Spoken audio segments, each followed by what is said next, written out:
Tamerlane, derived from his nickname Timur the Lame, rose from obscurity to become a 14th-century conqueror of nations, who piled high the skulls of his enemies. Tamerlane, derived from his nickname Timur the Lame, rose from obscurity to become a 14th-century conqueror of nations, who piled high the skulls of his enemies. It was quite a feat at a time when physical prowess was prized, writes Justin Marozzi.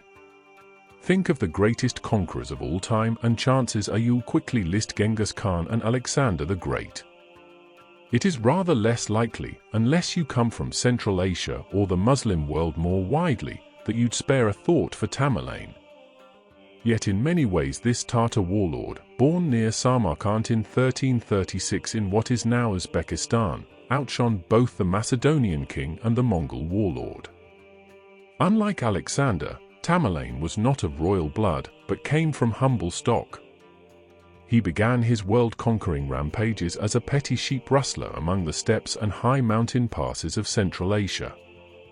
And unlike Genghis, he did not have one people to lead to military triumphs, but had to weld together a successful army from a bewildering mass of different, often fractious, nationalities. By the time he faced the Ottoman Sultan Bayezid I on the battlefield in 1402, his soldiers came from the length and breadth of his empire, from Armenia to Afghanistan, Samarkand to Siberia. Overcoming these disadvantages was one thing. More striking and startling by far was the fact that Tamerlane was severely disabled in his right side. At birth he was given the name Timur, meaning iron, which later gave rise to the pejorative Persian version, Timur-i-Lang, Timur the Lame, after a devastating injury he suffered to both right limbs in his youth. From there it was only a slight corruption to Tamerlane and Tamerlane, the names by which he is better known in the West. Such a physical disability, at a time when martial skills were a prerequisite of political power, would have been a crushing blow for most men. The young Tamerlane would have known the local proverb, "Only a hand that can grasp a sword may hold a scepter." Self-advancement in this brutal world was inconceivable without excelling in hand-to-hand combat and mounted archery. The sources leave us in no doubt about the injury, although there is uncertainty over exactly how it occurred.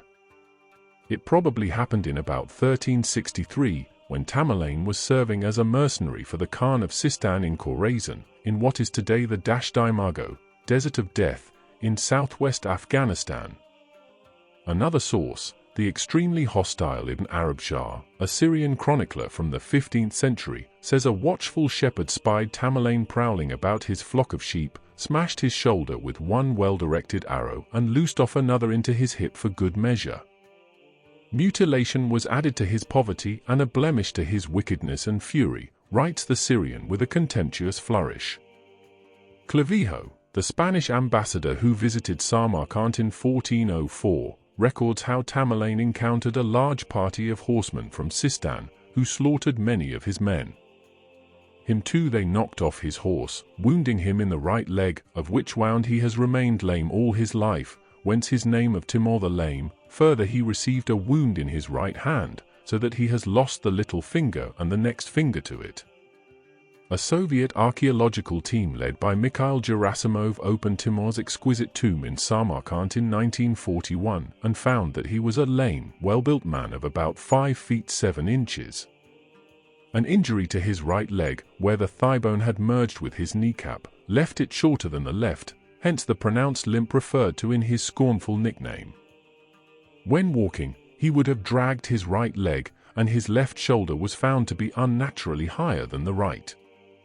Further wounds were discovered to his right hand and elbow.